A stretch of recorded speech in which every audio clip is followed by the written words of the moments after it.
Ya, menurut saya, di Moskow, yang terpenting adalah mengelola ekspektasi. Karena tentu saja, mereka cenderung optimis. Dan saya pikir itu adalah kejutan. Tetapi kejutan yang sangat menyenangkan, bahwa Trump siap membuat perubahan dramatis dalam pendekatan AS terhadap Rusia, Ukraina, dan banyak masalah keamanan Eropa.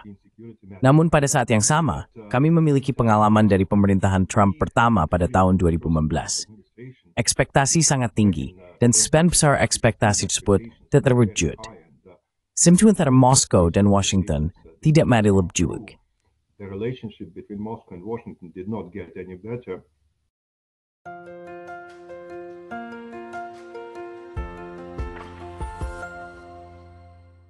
Hello everybody. This is Pascal from Neutrality Studies. Halo semuanya, ini Pascal dari Neutrality Studies. Hari ini saya berbicara dengan Dr. Andrei Kortunov, Direktur Jenderal Dewan Urusan Internasional Rusia. Minggu lalu, Dr. Kortunov menerbitkan artikel singkat, namun sangat menarik dalam bahasa Rusia, yang kemudian diterjemahkan ke dalam bahasa Inggris dan diterbitkan di halaman utama Russia Today, tentang apa yang dia sebut sebagai Grand Bargain.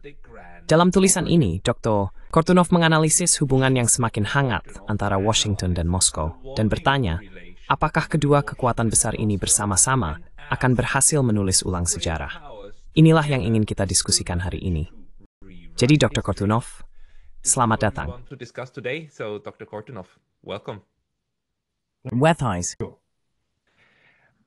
Dr. Kortunov, Dr. Kortunov, dalam tulisan Anda membuat argumen menarik ini, dan saya pikir Anda membuat argumen ini untuk audiens Rusia Anda, yaitu, apakah kita salah memahami Barat kolektif? Bisakah Anda menjelaskan sedikit kepada kami?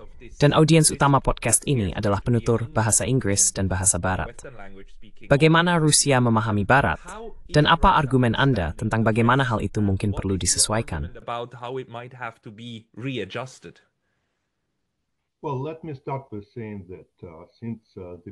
Baiklah, izinkan saya memulai dengan mengatakan bahwa sejak awal operasi militer khusus ini, 3 tahun lalu, Rusia telah mendukung narasi yang cukup jelas dan sampai batas tertentu, logis tentang Barat.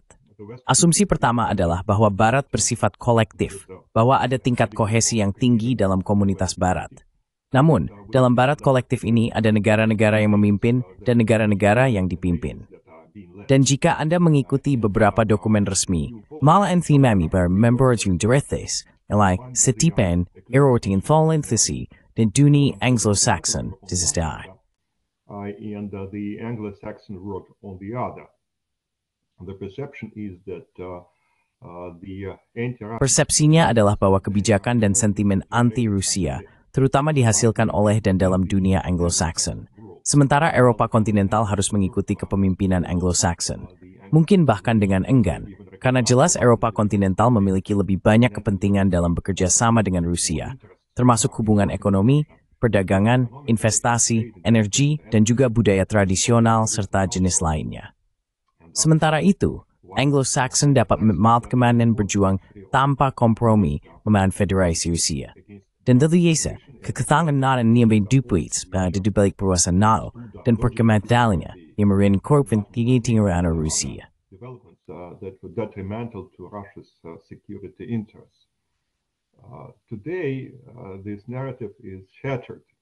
Hari ini, narasi ini hancur karena pertama-tama tidak jelas bagaimana kita bisa mendefinisikan peran yang disebut Anglo-Saxon.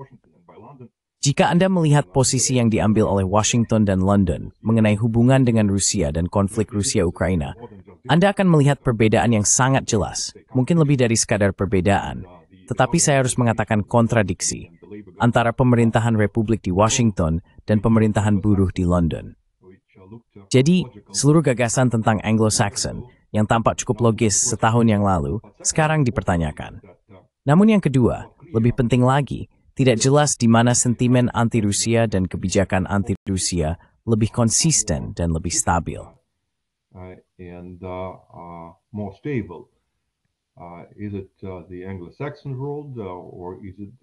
Apakah itu dunia Anglo-Saxon atau negara-negara Eropa kontinental? Dan tentu saja, apa yang kita lihat hari ini menunjukkan bahwa Amerika Serikat, khususnya di bawah pemerintahan Trump setidaknya, tidak sekomitmen strategi anti-Rusia yang sangat kaku dan konsisten ini, seperti beberapa negara Eropa, termasuk Jerman atau Prancis, dan tentu saja Inggris.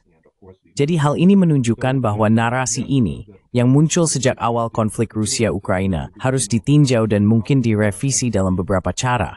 Karena realitas geopolitik saat ini mempertanyakan asumsi-asumsi ini yang tampak begitu alami dan logis 2 atau 3 tahun yang lalu.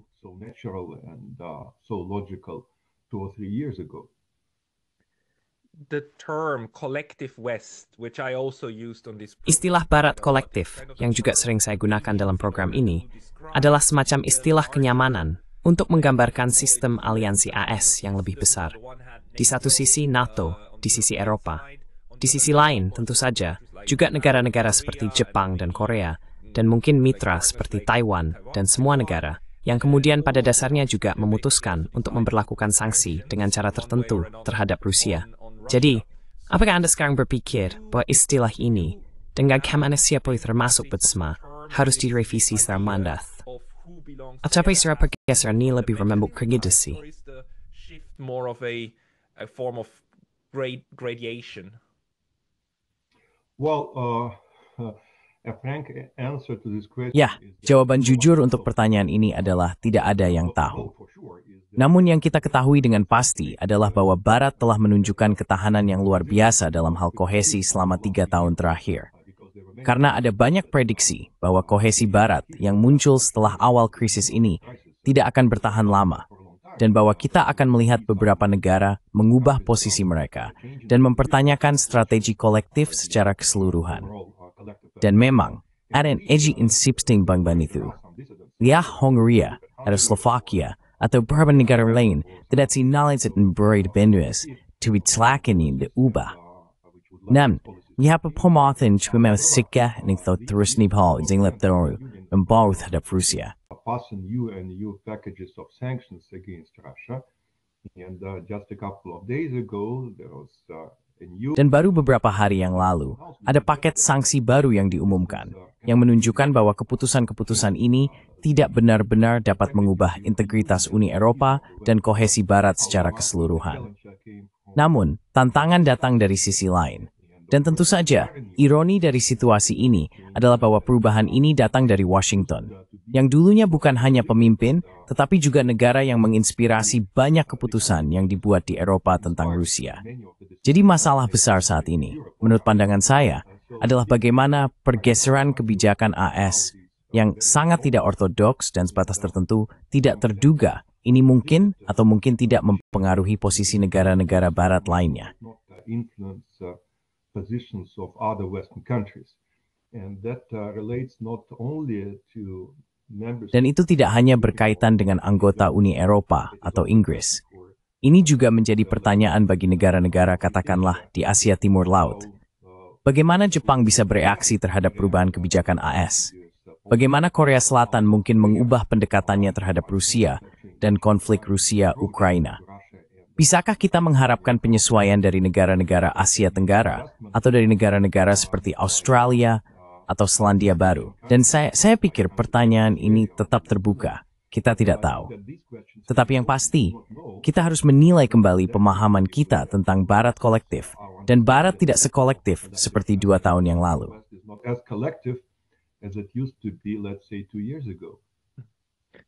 It's a very good observation, and it's something that I think Ini adalah pengamatan yang sangat baik. Dan ini adalah sesuatu yang menurut saya sedang coba dipahami oleh Barat saat ini. Orang-orang Eropa jelas sedang mencoba memahami apa yang harus dilakukan dengan mitra besar mereka, Amerika Serikat.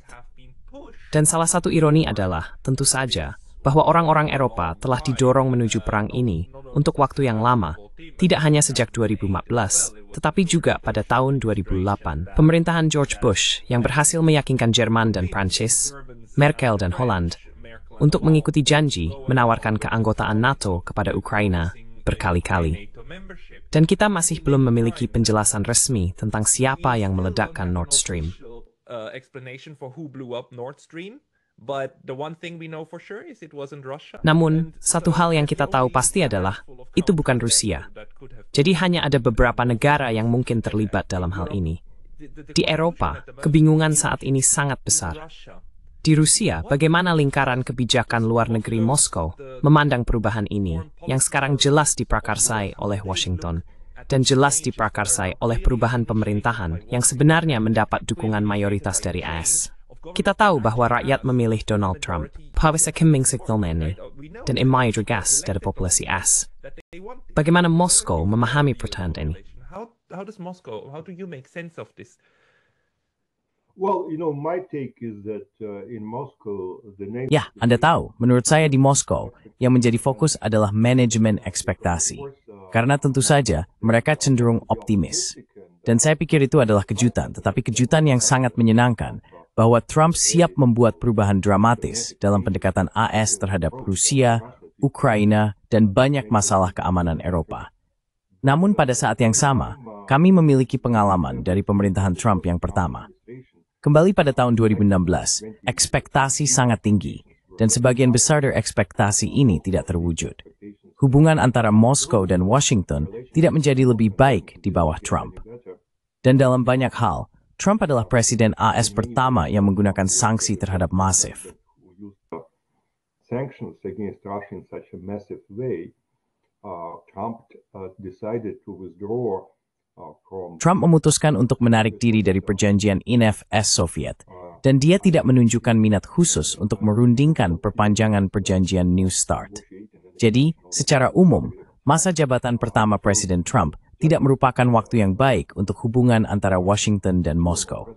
Tentu saja, para optimis akan mengatakan bahwa hari ini Trump berbeda dari 8 tahun yang lalu. Dia lebih berpengalaman, lebih berkomitmen, melawan apa yang disebut sebagai deep state dan smart daripada sebelumnya, dan mempunyai tim yang lebih stat daripada 8 tahun lalu. Hari ini, harap pun mesti berseduri dasar. Might have more grounds. However, of course, it's yet to be seen. Namun tentu saja, ini masih harus dilihat, karena jelas inersia dari tren negatif saat ini dalam hubungan sangat besar. Dan sentimen internasional sangat tinggi di Washington dan di sini di Moskow. Sekali lagi, oleh banyak skeptis. Ada banyak orang yang percaya bahwa ini adalah semacam trik yang akan dimanfaatkan Amerika Serikat terhadap Rusia. Dengan cara apapun. Kami tidak bisa mempercayai orang Amerika. Kami tidak bisa mengandalkan apa yang dikatakan Trump. Jadi ada banyak skeptis di kedua belah pihak. Dan masih harus dilihat sejauh mana janji-janji awal ini akan membuahkan hasil bagi kedua belah pihak. Dan bagaimana perubahan pendekatan ini dapat mengarah pada terobosan, khususnya dalam konfrontasi Rusia-Ukraina, tetapi juga pada isu-isu yang lebih umum tentang arsitektur keamanan Eropa. The European security architecture. This is, to my understanding, the main... Menurut Amansbing, Witzdadzal sama Rusia, memiliki arsitektur keamanan sejati, itu setidaknya melalui proses umumnya. Apakah itu benar? Is that the case? Absolutely, and if you follow the... Tentu saja. Dan jika Anda mengikuti narasi yang datang dari Moskow, mereka selalu berargumen bahwa ini bukan hanya tentang Rusia dan Ukraina. Ini tentang isu yang jauh lebih luas mengenai arsitektur keamanan Eropa. Saat ini, banyak diskusi di Barat berfokus pada bagaimana memberikan jaminan keamanan kepada Kiev. Namun tentu saja di Moskow, mereka juga memikirkan jaminan keamanan untuk Rusia. Inilah mengapa mereka sangat menentang perluasan NATO. Through African NATO menyerap Ukraina, isipatsenan eksistensi teptur Rusia. As a kind of existential challenge to Russia's security, that's why they would like to get back to. Itulah sebabnya, Anda tahu, mereka ingin kembali ke beberapa langkah membangun kepercayaan di Eropa, yang melibatkan tidak hanya negara-negara Eropa, tetapi juga Amerika Serikat. Itulah mengapa mereka menekankan perlunya demilitarisasi Ukraina. Karena jika tidak, Ukraina mungkin tergoda untuk melanjutkan tindakannya terhadap Rusia. Jadi secara singkat, ini jelas bukan hanya tentang mengakhiri konflik ini. Ini tentang keamanan Eropa, dan saya bahkan berani mengatakan that scene that has globras. Investe kapuli mena bit of tupwing, let small nim Europa, and then vows to be begin Ryan. The security in Europe and the security in other parts of the world. I completely agree. The Saya sepenuhnya setuju. Salah satu masalah yang kita hadapi di negara-negara barat adalah, tentu saja, bahwa media menggambarkan citra yang sangat-sangat terdistorsi tentang konflik dengan Rusia, dan, secara umum, tentang hal-hal yang sedang terjadi.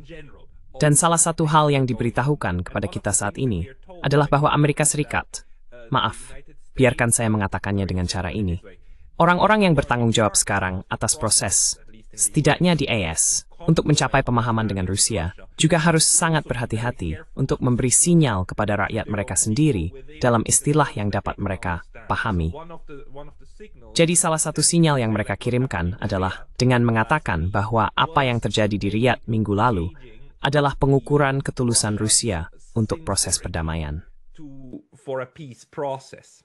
And it's cast as if though Ini digambarkan seolah-olah perlu diuji apakah Rusia serius tentang perdamaian atau tidak. Namun di sisi lain, yang kami pahami dengan jelas dari Rusia, setidaknya saya percaya demikian, adalah bahwa Rusia tidak hanya menginginkan perdamaian, tetapi juga menginginkan struktur keamanan. Sekarang, bagaimana Rusia mencoba mencari tahu seperti yang Anda katakan, seberapa serius pemerintahan baru ini, dan perubahan suasana hati untuk mencapai hal ini.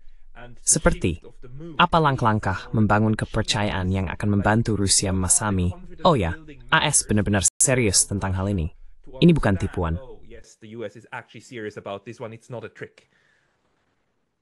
Well, I think that definitely the meeting. Ya, saya pikir pertemuan di Riyadh ini jelas merupakan langkah pertama. Apapun yang Anda lakukan, apapun yang ingin Anda capai, Anda perlu memulai dengan kontak manusia di berbagai tingkatan. Salah satu masalah yang kami hadapi dengan Amerika Serikat selama beberapa tahun terakhir adalah bahwa sebagian besar jalur komunikasi ini diblokir atau dibekukan. Dan kami tidak banyak berdiskusi dengan mitra Amerika kami. Itu, saya akan katakan, adalah sesuatu yang khas untuk Amerika Serikat pada umumnya. Karena saya pikir dalam budaya politik link AS, komunikasi itu sendiri adalah semacam penghargaan yang dapat Anda berikan kepada mitra Anda, dan Anda dapat menarik kembali jika mitra Anda melakukan sesuatu yang salah. To your partners, and you can take it back if your partners do something wrong. So it's not something that comes. Jadi ini bukan sesuatu yang terjadi secara alami. Ini adalah sesuatu yang dapat diberikan atau dicabut oleh Amerika Serikat atas kebijakannya sendiri. Dan saya pikir Trump telah mengubah pendekatan ini, terlibat dalam negosiasi ini, yang menurut saya adalah hal yang logis untuk dilakukan. Karena Anda perlu tahu apa yang dipikirkan oleh lawan Anda, dan kepentingan apa yang ingin dikejar oleh lawan Anda. Tapi sekarang, saya pikir kita kembali ke titik awal. Bisa dikatakan begitu. Karena kontak-kontak ini ada di ruangan, kita sekarang harus membuat keputusan spesifik tentang sejumlah masalah di mana kita tidak sepenuhnya sejalan dengan Amerika Serikat. Langkah pertama sudah jelas. Mereka ingin memulihkan hubungan diplomatik seperti biasa. In terms of diplomatic relations, they want to restore embassies, consulates. Mereka ingin memulihkan kedutaan dan layanan konsulat, karena saat ini kedutaan kami di Washington dan kedutaan AS di Moskow seperti benteng yang dikepung. Ini tidak normal. Saya tidak bisa mendapatkan visa AS di Rusia, karena tidak ada konsulat AS yang beroperasi di negara ini, dan itu harus diubah. Mungkin kita bisa kembali ke beberapa lalu lintas udara langsung. Sekali lagi, itu akan penting. Ini sedikit lebih sulit, tetapi itu juga akan menjadi sinyal bahwa kita bergerak ke arah yang benar. Dan nanti, jika kita menangani masalah-masalah dasar ini, maka waktunya akan tiba untuk berhenti membicarakan masalah yang lebih sensitif, lebih kontroversial secara politik yang harus dibahas oleh Rusia dan Amerika Serikat. And the United States have to discuss. And of course, this is not only about Ukraine, although Ukraine. Dan tentu saja ini bukan hanya tentang Ukraina, meskipun Ukraina tetap menjadi elemen yang sangat sentral saat ini. Tetapi ini juga tentang banyak masalah regional lainnya, seperti Timur Tengah misalnya, atau situasi di Asia Timur Laut, atau mungkin masalah non-proliferasi, stabilitas strategis, dan masalah keamanan energi di dunia, karena baik Rusia maupun Amerika Serikat adalah produsen utama hidrokarbon. Sampai batas tertentu, hubungan antara kedua negara ini dapat memiliki dampak yang sangat serius pada harga minyak dan gas global. Ada banyak masalah yang dapat dibahas. Kerjasama di wilayah Arktik adalah salah satunya. Tetapi tentu saja, ini akan memakan waktu, akan membutuhkan usaha. Ini akan memerlukan pemulihan tingkat kepercayaan tertentu, atau setidaknya tingkat keyakinan tertentu satu sama lain. Dan itu tidak mudah setelah bertahun-tahun konfrontasi dan ketiadaan kontak. So, saya pikir ini menjadi tugas cukup menentu.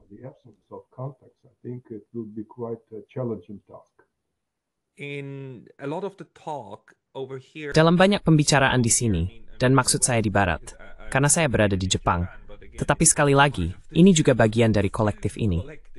Banyak pembicaraan adalah tentang pertemuan tingkat atas antara Donald Trump dan Vladimir Putin. Tetapi jika saya memahami Anda dengan benar, rekomendasi Anda sebenarnya adalah untuk mengambil langkah kecil dan mencoba membangun dari tingkat dasar ke atas, bukan dari atas ke bawah. Apakah itu benar?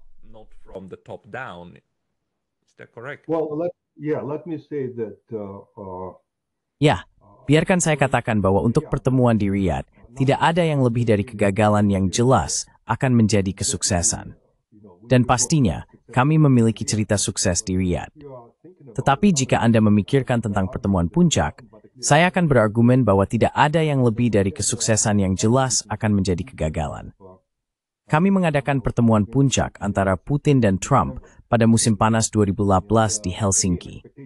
Mungkin Anda ingat pertemuan itu. Dan sekali lagi, harapan sangat tinggi, dan pertemuan berjalan relatif baik. Saya pikir ada semacam chemistry antara kedua pria itu. Tetapi kemudian Trump kembali ke Washington, dan tidak ada yang terjadi. Sebaliknya, hubungan mulai memburuk dengan cukup cepat karena tidak ada hasil nyata. Tidak ada sesuatu yang spesifik yang akan menjadi dasar untuk perubahan positif lebih lanjut dalam hubungan tersebut.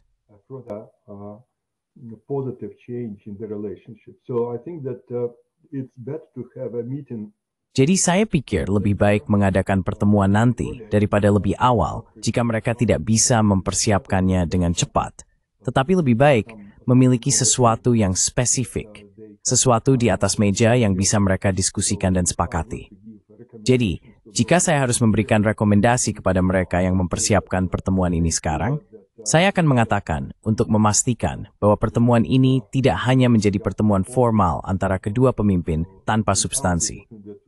Kita harus memikirkan langkah-langkah kecil yang bertahap, tetapi langkah-langkah yang sangat praktis yang akan mengubah momentum hubungan ini. Karena bukan hanya tingkat kerjasama, tetapi dinamika yang penting. Kita perlu membalikkan momentum. Ini menunjukkan for seportai titik terima dempetiling dan muy noise.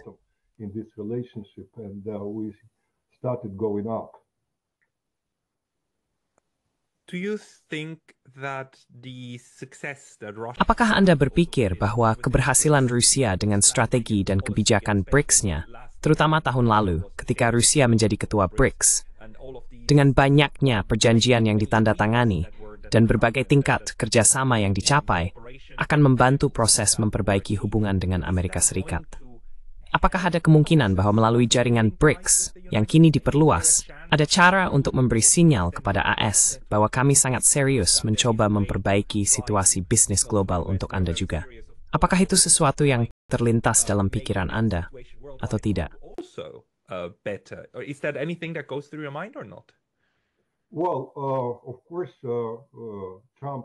Tentu saja, Trump tidak menyukai BRICS. Dia telah menyatakan lebih dari sekali bahwa BRICS bukanlah institusi yang bersahabat, bahwa BRICS memiliki beberapa rencana anti-Amerika terkait, katakanlah, peran mata uang AS dan sistem keuangan internasional. Dan itulah mengapa Amerika Serikat tidak benar-benar tertarik melihat BRICS menjadi lebih kuat atau mendapatkan anggota baru. Namun, saya pikir yang penting dalam situasi ini adalah dengan mengubah pertemuan puncak BRICS terakhir menjadi kisah sukses besar. Dan saya pikir itu tidak bisa disangkal. Memang, pihak Rusia mampu membuat BRICS lebih besar dari kehidupan, jika Anda mau, dengan deklarasi yang sangat panjang dan komprehensif yang diterima di Kazan pada bulan Oktober tahun lalu. Saya pikir itu meningkatkan tingkat Rusia sebagai mitra potensial bagi Amerika Serikat. The level of Russia as a potential partner for the United States. Because the BRICS process Karena proses BRICS, di antara perkembangan internasional lainnya, menunjukkan bahwa Rusia tidak mungkin diisolasi dalam sistem internasional, tidak peduli seberapa keras Barat mencoba melakukannya. Rusia membuat kemajuan signifikan dalam hubungannya dengan negara-negara besar di selatan global, termasuk China, India, negara-negara Teluk, dan beberapa negara Amerika Latin. Jadi itu seharusnya memotivasi Amerika Serikat untuk mulai bekerja sama dengan Moskow. Karena Moskow adalah aktor yang akan tetap ada, terlepas dari apakah Amerika Serikat menyukainya atau tidak. Jadi lebih baik berdialog daripada tidak berdialog dengan Kremlin. Jadi itulah pandangan saya tentang BRICS.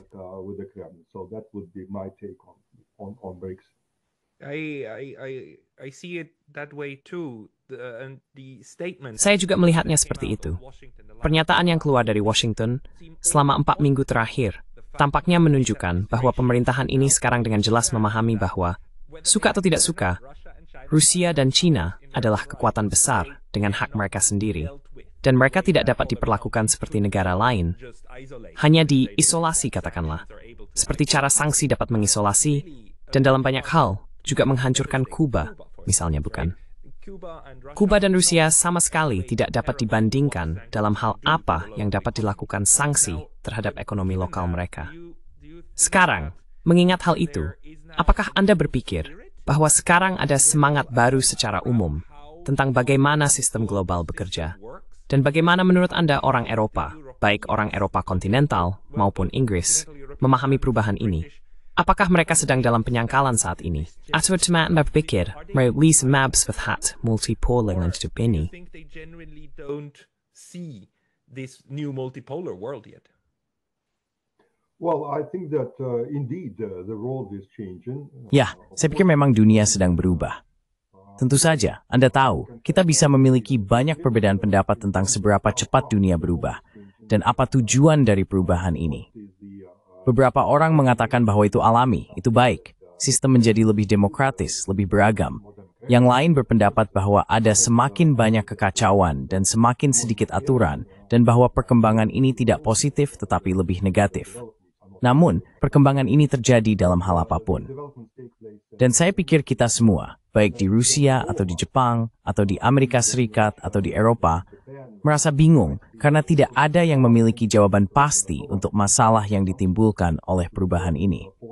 Kita memahami bahwa proses ini semakin cepat dan bahwa itu pasti mengandung risiko dan tantangan.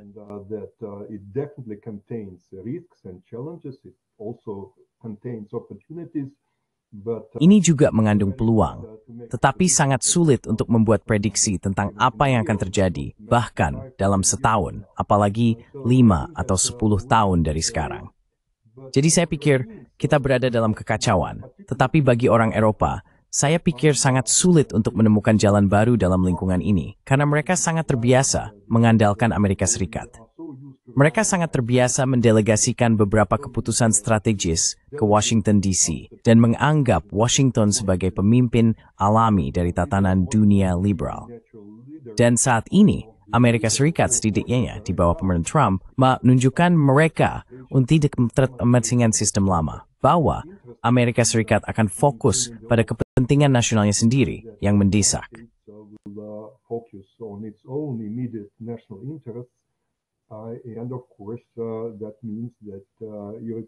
Dan tentu saja, itu berarti bahwa orang Eropa sekarang harus mandiri, atau setidaknya mereka mungkin harus mandiri, dan mereka tidak siap untuk itu, karena selama bertahun-tahun, selama beberapa dekade, mereka hidup dalam lingkungan yang sangat berbeda.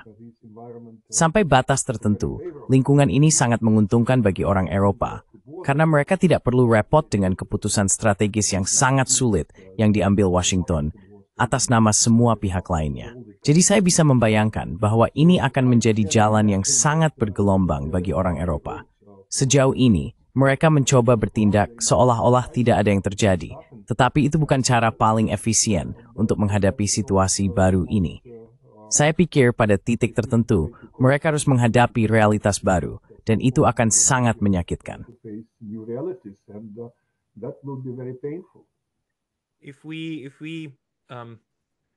just suppose Jika kita berasumsi bahwa, baiklah, cara dunia dulu berjalan, atau cara era pasca Perang Dingin, bekerja dengan Amerika Serikat di pusatnya dan Eropa, seperti yang Anda katakan, mendelegasikan banyak keputusan strategis kepadanya, dan menganggapnya sebagai pernikahan transatlantik. Benar?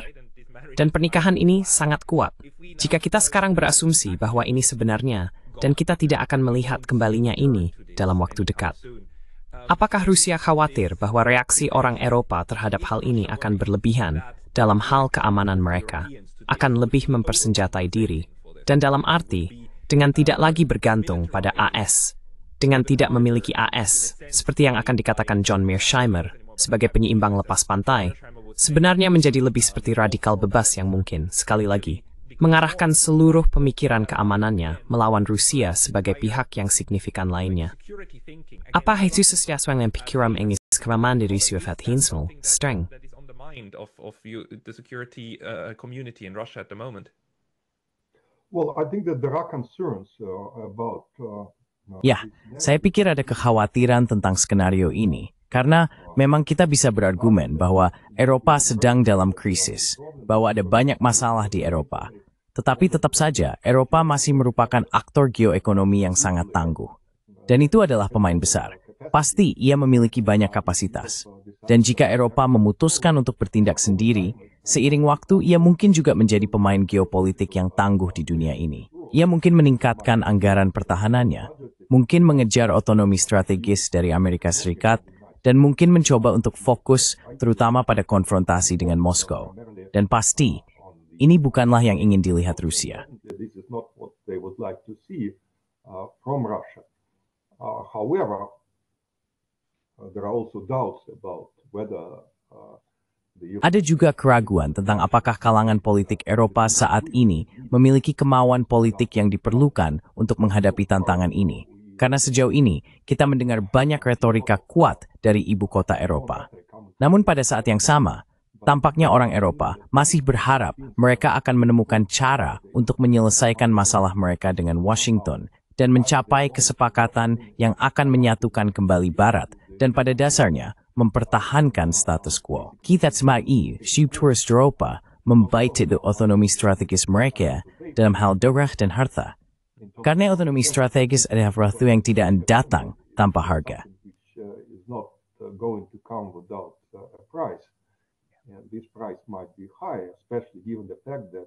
Dan harga ini mungkin lebih tinggi, terutama mengingat fakta bahwa Eropa memiliki begitu banyak prioritas yang saling bertentangan dan masalah lain yang harus diperhatikan.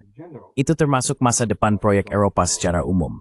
Ini tentang masalah keuangan, ini tentang migrasi, ini tentang peran mekanisme pemerintahan transnasional. Ada banyak masalah. Dan jika Anda membandingkan Eropa saat ini dengan Eropa, katakanlah 20 tahun yang lalu, tentu saja, optimisme Euro yang dulu kita amati tidak lagi ada. Jadi kita tidak tahu. Kita tidak tahu apakah Eropa siap, apakah Eropa mau, apakah Eropa mampu berjuang untuk otonomi strategisnya. Dan pastinya, kita akan mengetahui jawaban atas pertanyaan-pertanyaan ini mungkin hanya dalam beberapa tahun dari sekarang, bukan?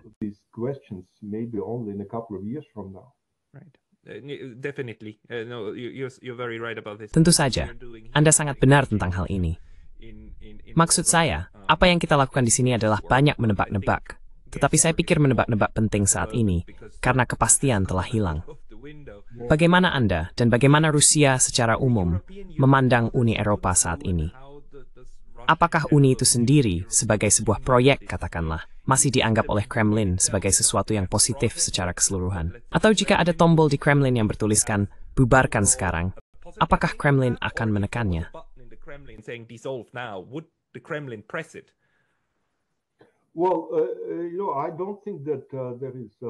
Ya, Anda tahu, saya tidak berpikir ada konsensus penuh di Rusia tentang Uni Eropa. Ada orang-orang yang masih antusias tentang Uni Eropa, tentang proyek Eropa, sebagai sebuah ide yang memiliki nilai universal yang lebih luas, dan yang akan muncul kembali setidaknya pada suatu saat di masa depan. Namun di sisi lain, ada banyak skeptis.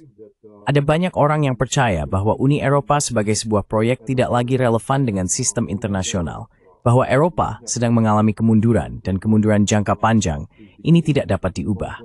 Bahwa populasinya menua dan bahwa secara teknologi Eropa kalah bersaing dengan Amerika Utara dan Asia Timur.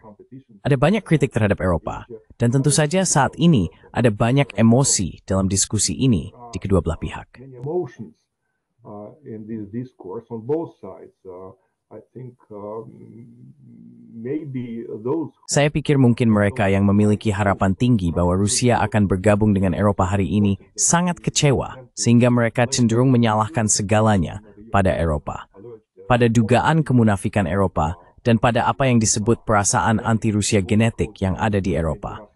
Dan di sisi lain, Anda pergi ke Eropa dan Anda tahu lebih baik dari saya bahwa sentimen anti-Rusia masih tinggi di setiap ibu kota Eropa. Jadi saya pikir ini seperti pernikahan yang tidak bahagia. Bukan hanya kita saling berkencan, tetapi ini adalah pernikahan dalam banyak hal, dengan interaksi mendalam di berbagai tingkat. Sayangnya, interaksi tersebut tidak menghasilkan hasil yang kita harapkan. Dan itulah mengapa saya pikir latar belakang emosional dari konflik ini tidak boleh diremehkan. Background of this conflict should not be underestimated. I view it the same way.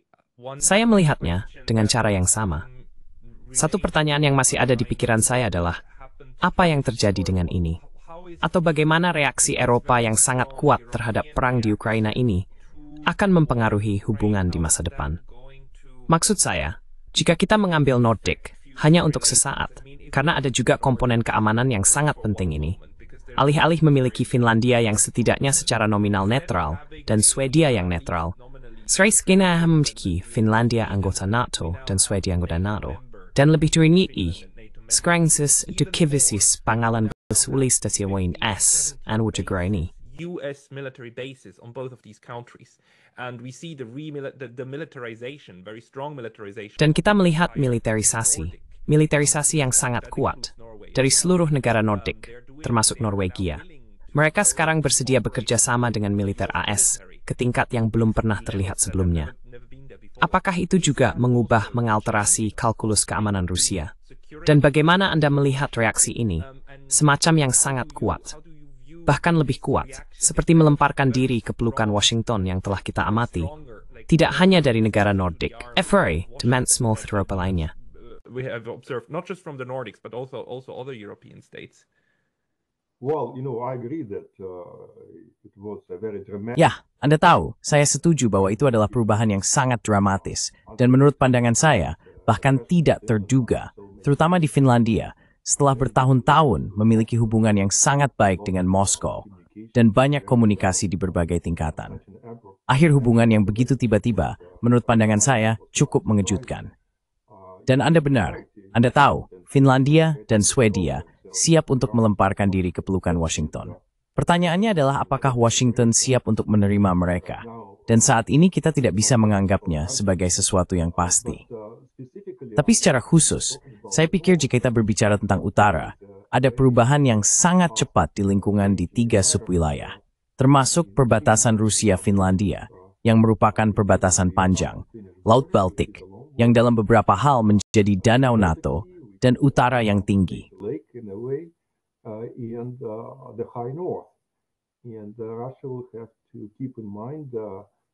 Dan Rusia harus mempertimbangkan perubahan geostrategis di ketiga subwilayah tersebut dan harus bertindak sesuai. Saya pikir itu akan berarti kehadiran militer yang kuat di tempat-tempat seperti Kaliningrad dan di utara Rusia. Ini mungkin akan mengakibatkan perlombaan senjata. Saya tidak terlalu optimis tentang perkembangan ini. Saya berharap kita dapat membatasi persaingan ini sampai batas tertentu. Tetapi perubahan di utara Eropa sudah jelas.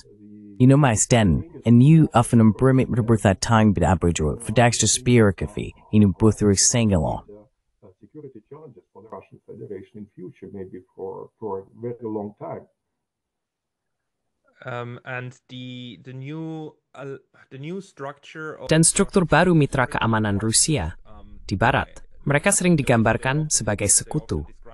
Tetapi saya benar-benar berpikir, itu cara yang salah untuk menggambarkannya.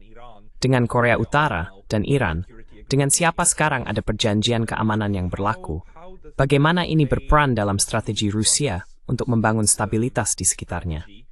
Dan apakah ini sesuatu yang mungkin akan kita lihat lebih banyak? Lebih banyak perjanjian keamanan bilateral yang akan coba dicapai oleh Rusia.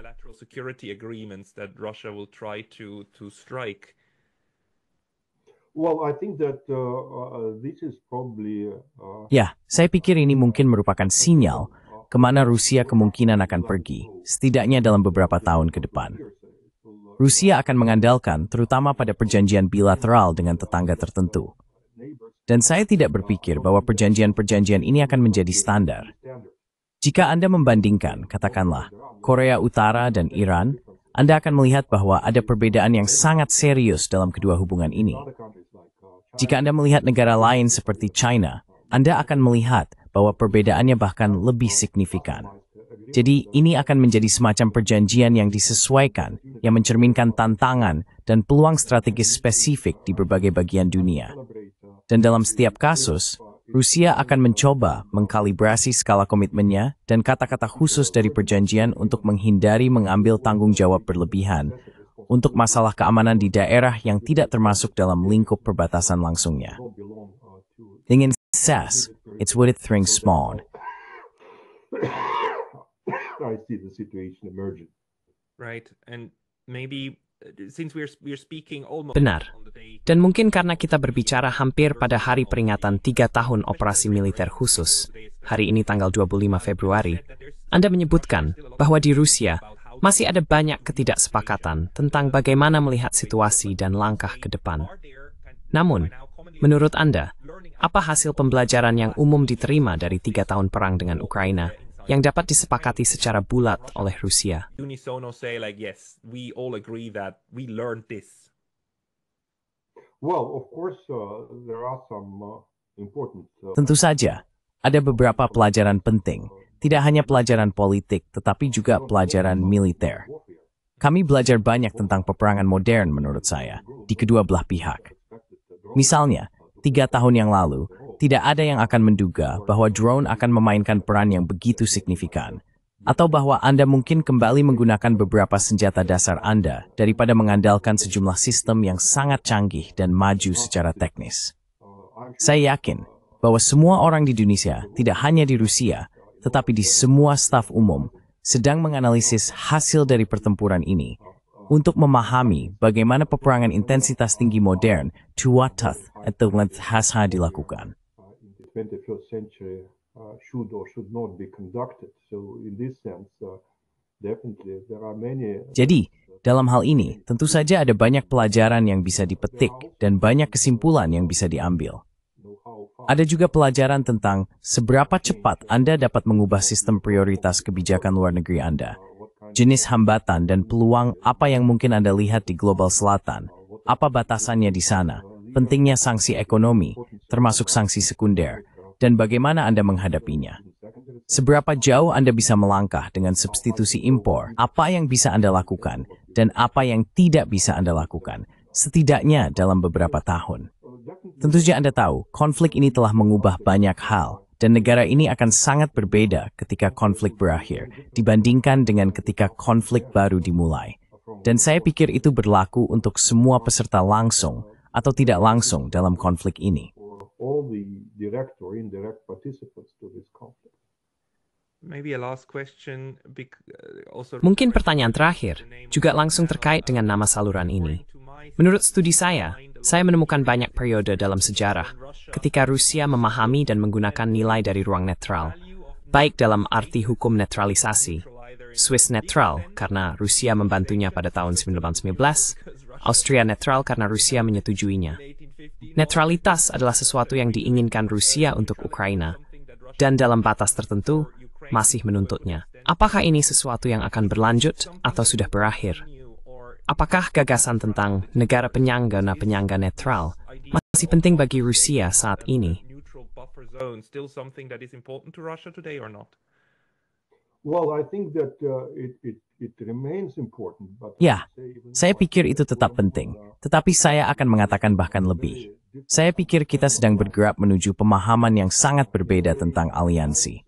Dalam beberapa hal, saya akan mengatakan bahwa NATO adalah aliansi abad ke-20. Ini sangat kuat. Ini sangat hierarkis. ini sangat kaku dalam hal proses pengambilan keputusan. Ini memiliki banyak lapisan birokrasi. Tetapi saya pikir mengingat lingkungan internasional yang berubah dengan cepat, kita memasuki periode di mana negara-negara lebih cenderung mengandalkan aliansi situasional ad hoc. Ad hoc situational alliances, nations will shift sides if they feel that Negara-negara akan berganti pihak jika mereka merasa bahwa suatu pengaturan tertentu tidak lagi sesuai dengan kepentingan mereka. Fleksibilitas akan menjadi jauh lebih penting. Batas antara netralitas dan keanggotaan dalam aliansi mungkin tidak akan sepenting di paruh kedua abad ke-20. Jadi kita mungkin akan melihat banyak pengaturan lateral seputar masalah-masalah spesifik. Ini akan menjadi gaya yang sangat berbeda di tahun-tahun mendatang. Demavan seluruh isu netralitas ini tak akan melihat kepentingan investor di abad ke-20. as much importance as it had in the 20th century. Sorry, I said it's the last question, but very last one. Maaf, saya bilang ini pertanyaan terakhir. Tapi ada satu lagi.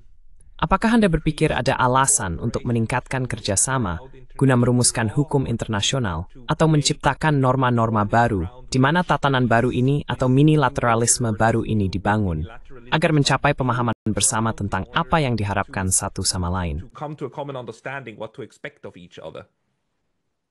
Well, I think that we do not have an Ya, alternative. saya pikir kita tidak punya alternatif.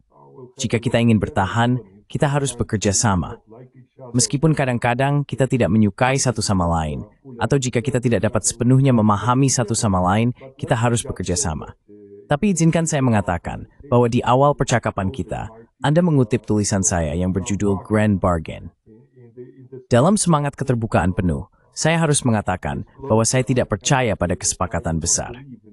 Sekarang, saya ingin lagi skirdim biru and gimu dari bring the thas, abdai mad death the skipfort. From the bottom up rather than from the top down. It will start with a small, maybe technical. Itu akan dimulai dengan kesepakatan kecil, mungkin teknis, mungkin situasional, mungkin bertahap pada isu-isu yang bisa kita sepakati. Dan kemudian mungkin secara bertahap berkembang menjadi sesuatu yang lebih substantif, sesuatu yang lebih strategis, sesuatu yang lebih bertahan lama. Ini akan menjadi perjalanan panjang, dan saya tidak mengharapkan terobosan apapun, tetapi kita harus memulai dari suatu tempat. Dan saya pikir kita harus memulai dengan isu-isu yang relatif steril, relatif tidak kontroversial. Kemudian kita bisa secara bertahap membangun di sekitar isu-isu ini sesuatu yang lebih ambisius dan sesuatu yang lebih bertahan lama. Itu akan menjadi pandangan saya. More ambitious and something more lasting. That would be my take. Smallest common denominator. Penyebut umum terkecil, itu akan sangat masuk akal. Dr. Kortunov, terima kasih banyak. Bagi orang-orang yang menonton ini dan ingin membaca lebih banyak dari Anda, apakah ada tempat di mana Anda secara teratur menerbitkan tulisan Anda? Publish your pieces. Well, basically, the Inmustesna, situs Dewan Isasawat International saya, the Thorianitstem is Hangsbergen a Sigal we abusi that had seen, Gatheen, Naira forth. to the international political thought. Everybody, if you want to read the Semua orang, jika Anda ingin membaca kontribusi penting dari Dr. Kortunov, kunjungi tautan yang akan saya posting di deskripsi Dewan Urusan Internasional Rusia. Dr. Andrei Kortunov, terima kasih banyak atas waktu Anda hari ini. Thank you very much for your time today. Wethais, Thank you.